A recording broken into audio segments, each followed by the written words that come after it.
Welcome back to Gear Check Games. This is episode 25 of our Pokemon Red playthrough. And today, we're going to go clear up this route. We're going to fight a bunch of trainers. Fun. Yeah. You know, that thing we've never done before. Yeah. I guess technically we haven't fought these trainers. Who knows, they might have something interesting. I mean, look at that guy. He has generic bird on his shoulder. Oh. Well, That's what I like about these first games. Like, there's references to Indian elephants. There's just birds on that guy's shoulder. Not Pokemon birds, just birds. yeah. Yeah, I guess they didn't have the whole world planned out at that point. Yeah. Like the idea of Pokemon just being like this world's version of animals, I guess. Yeah. I'd love it if we got like a Pokemon game, like a Pokemon region, where it's just like normal real world animals, but with wacky Pokemon names. Oh boy. I've already got some like animals coming to mind, but I can't think quick enough to come up with funny names. So, commenters, if you think of any, don't share them with us. Audience engagement. There's some normal animals that have weird names, like scissor-tailed flycatcher. It's just like a squirrel. It's okay. Get this. It's a steel type. It looks like Pikachu. Oh boy. So Togedemaru then. Yeah. Except it has literal scissors for a tail. Have we complained yet about how each new game has to have like a stand-in for Pikachu? I feel like we have. Okay. Hey, and can we also talk about how none of them really take off, except for Mimikyu? Well, yeah, because Mimikyu is actually like a good idea. Yeah. Like, Because Mimikyu is like, it knows what it is. It's a Pokemon that's trying to mimic Pikachu to cash in on his success. yeah, it's not just not Pikachu. It actually has kind of an interesting little like backstory behind it. All the other ones, and like I don't hate all their designs. In fact, some of them I actually rather like. Like Emolga will always have like a soft spot in my heart, but like, what do you need him for? Like Pikachu's already there. I like Emolga's color scheme quite a bit, actually. Yeah, it's black and white. Yeah. But like, Hey audience, what's your favorite not Pikachu? have we really gotten that desperate? Is this what you've made us talk about, Trey? Vote here in the comments. Today's episode is just audience interaction. The episode solicited audience interaction. It's all about that engagement, yo.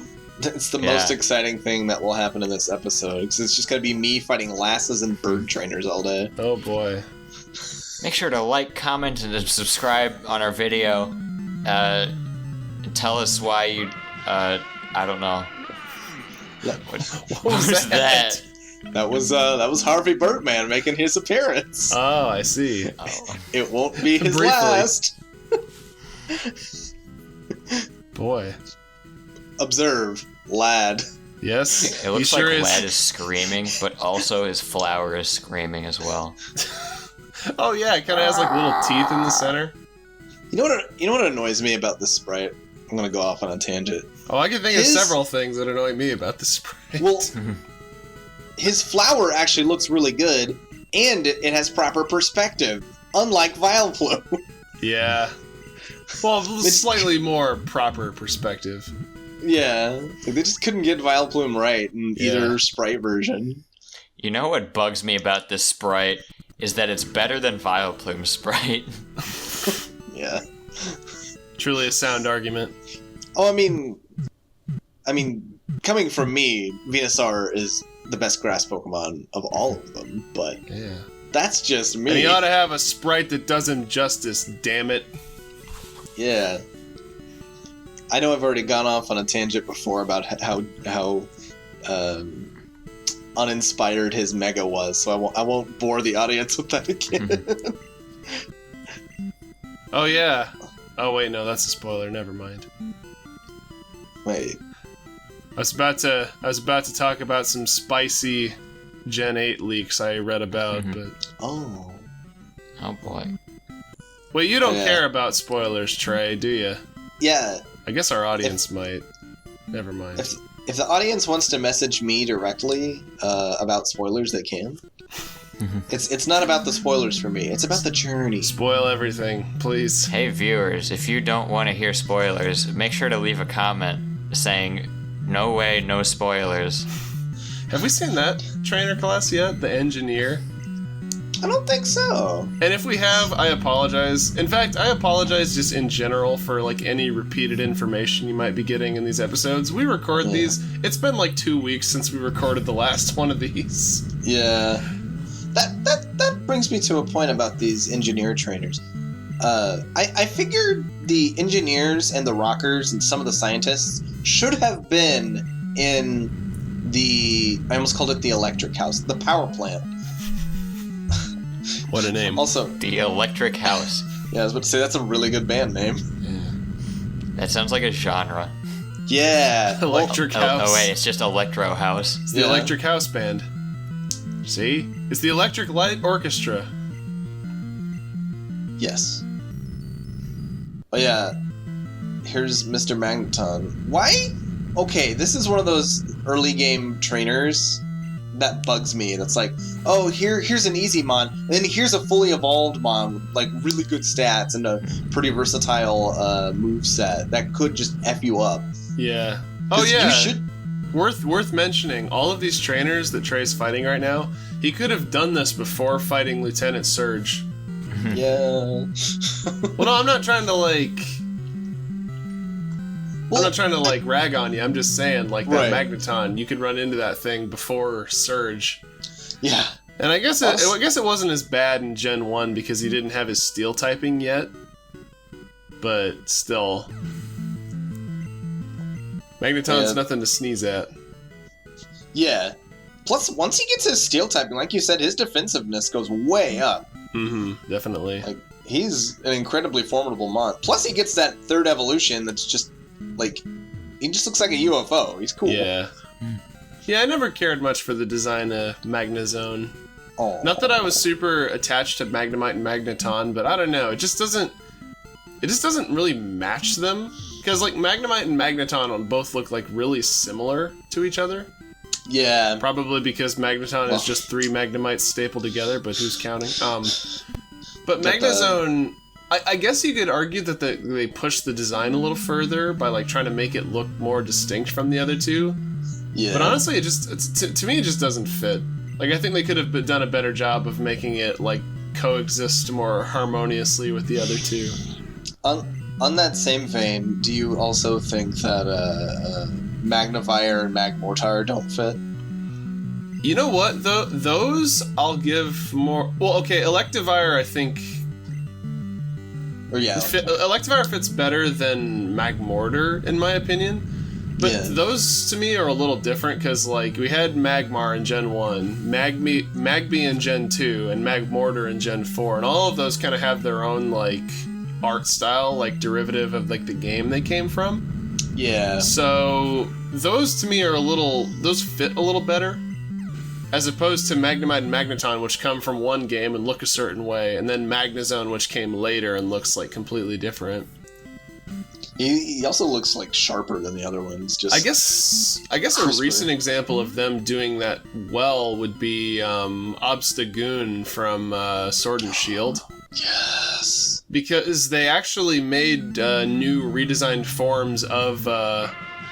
He's back. There he is again. Yeah, new redesigned forms of Zigzagoon and Linoon to better match like the new ones. So that was nice. I like the new designs. Yeah. Plus, Very punkish. yeah. I know we're like totally not talking about Gen 1 anymore because we're literally tapped out of I mean, content for now. okay, why even apologize at this point? That's become like the point of this playthrough, is just to ignore what's happening on screen. Yeah. Well, like you said, there's a lot of parts where it's just me fighting people. I could have taken it out, but I had to put in my Birdman joke. Yeah. Was it worth it, My Trey? favorite Pokemon in the Magnemar line is Mr. Magoo. Mr. Magoo. No, Dan. Mr. Magoo is like the anti-Magnemite. Magnemite's just an eye. Mr. Magoo is blind. Just saying. Mr. Magoo has been a handicapped. He's been a handicapped Magnemite for years. Well, no, I'm just saying he's the anti-Magnemite. Yeah. Because all Magnemite is an eye with magnets and screws attached. If you fuse them together, you would have, like... Mr. Magoo. I don't know. Never mind. I think we've milked this joke for all what little it was worth. You're right. Hey audience, please leave a comment what your favorite Please leave a Pokemon comment is. citing a funny joke. It'll probably be better than this. What's your favorite episode of the animated Mr. Magoo? Let us know. Hey audience, you think you can do better than us? Huh? Do you? Leave a comment with your funniest joke. And we'll rate it. This is If why it's good enough, you'll replace one of us on the show.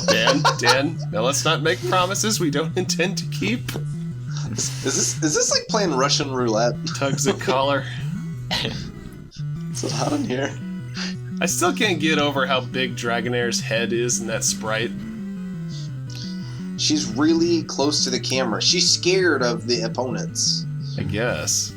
Or there's no genders in this one. I'm coding it female, but it's technically not. I don't know. Hey, there's nothing to prove or disprove that. Yeah. Do dragons have dicks? I'd like to know. This was back in the good old days of games where we had to use our imagination. Oh, no, not really. Never mind. You see the head swirls dead giveaway. Anyone who is nostalgic for Pokemon is not old enough to remember when games required the use of imagination. You mentioned that new Linoon evolution a minute ago, and I have a soft spot for the punk aesthetic and for badgers. So I'm excited for, what's it called? Lyzagoon? Obstagoon. Oh, because he's an obstacle. I'm not super excited about that name, but the design is good. I know. I need it. I'm gonna call him like Junkrat or something. You know, it makes me wonder, like, because we haven't actually had any evolved. Okay, apart from Sylveon in Gen 6, but like, Obstagoon is the first like evolved form of a Pokemon from a previous generation to be introduced since Gen 4. The Clefairy turned into a flea and you stepped on it. That's like a Freddy Krueger death right there. I will turn that Clefairy into a flea. I will put that flea in a box. I'll mail it to myself and smash it with a hammer. Oh man.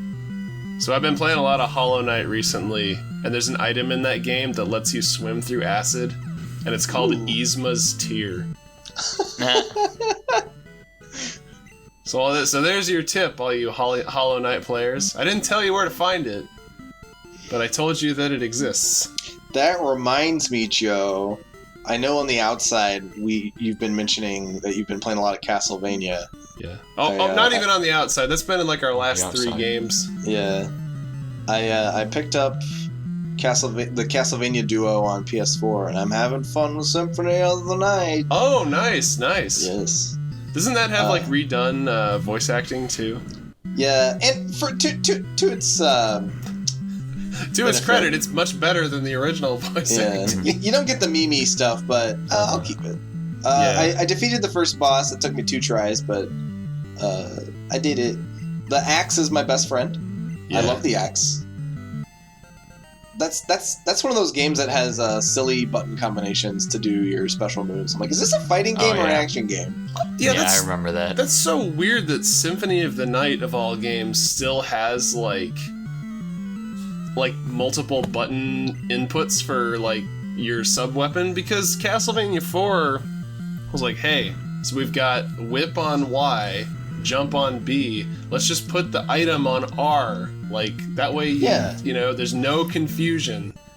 Like you'll never not be even trying that, but there's also like big special moves that require like like Trey said, straight up like fighting game inputs. Oh yeah, I didn't even bother Like with rotate the stick 360 degrees, and then press right, left, down, up, A, B, start, square. Yeah, I wonder if there's one of those that's just the Konami code. I played Symphony of the Night for the first time about a month ago, and honestly, I didn't get much use out of the special moves just because, like, you really don't need them. I mean, I guess it's nice that they're there. Like, they certainly don't hurt anything by being there, but it's just like for that much effort, like, what do you really gain? I don't know. Maybe that's one of those things I'll grow to appreciate, like, in future playthroughs, but didn't really find it super essential for the first time. I don't think I really ever used the special moves. In fact, I might not have even like found out that the special moves existed until I was like almost done with the game. Yeah. I'll just be excited once I get like more maneuverability in forms. Like I know he gets that later.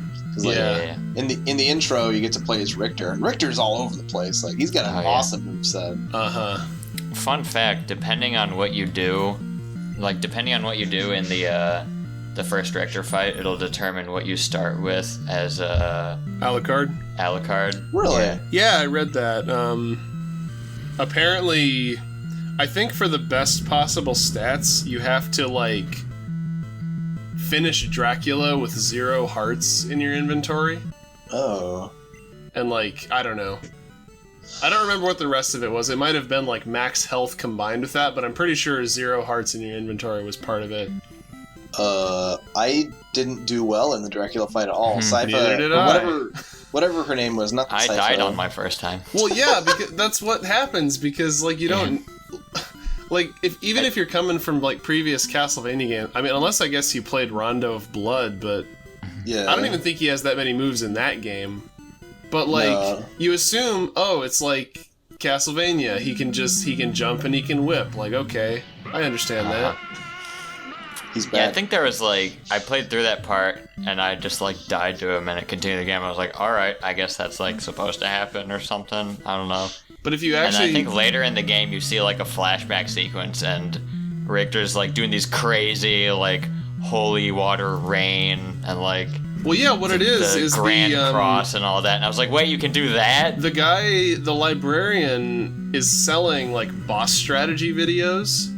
Which is actually that was it. Yeah, it was pretty ahead of its time for like when Symphony of the Night was released in like the mid 90s. But like you can just buy videos that will like show you strategies for how to beat the bosses, and that's how I found out about all of Richter's like special moves, because like none of them are like you just push a button and it does the thing. It's all like like different like button combos. I mean, I think maybe his special is on a button by itself, but I don't know. I didn't play much with Richter. There's also like a secret attic right before the boss fight there. Oh yeah. Yeah. Wait, what's in the secret attic? I think I found it when I was like bunch of stuff you can't take with you. Oh. Yeah. Well, like I think you can get the cross up there or something. Oh. And like a bunch of hearts and some other stuff for the boss battle. Well, what do you need with but the I cross? Think I found out. What do you need with the cross when you got Hydro Storm? Hydro Storm! Hydro Storm! I think I found that.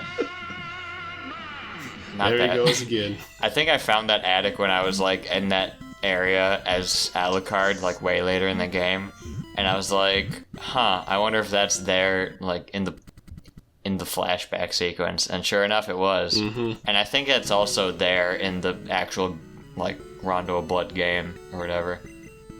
Really? Because I thought okay, maybe it is. I don't know. I thought that the staircase. I thought I had seen comparisons, and the staircase was like really different. But then again, I haven't played Rondo of Blood yet, so. Or I don't know. I think I'd assume it was Rondo of Blood. It might have been a different. The castle is a creature game. of chaos. All right. Yeah. She spelled specie wrong. Specie. Nah, what were you doing? I don't know. It's probably a late night. You see all the rest of the crap he had to translate for this game? Cut the guy some slack. So, hey, we're getting a little skippy now. Oh boy, we can finally get inside Silphco. I know. We have to do it. We have to beat Silph so we can find Sabrina. Yeah. But that won't be till next time. Because Team Rocket's holding her hostage or something. Yeah. She was inside the Master Ball. Okay, my personal headcanon right now. She just goes to the door. There's a Rocket grunt blocking it. She politely asks him to move, and he refuses. So she's like, well, I guess I'll wait for somebody to do something about Team Rocket. My job is Not done. Not me, the gym leader of this town. The gym leader with the psychic powers who could probably make this guy explode on command. Push us up classes. In the manga, she was working with Team Rocket. That's all the explanation I need. Good night, everybody. Bye.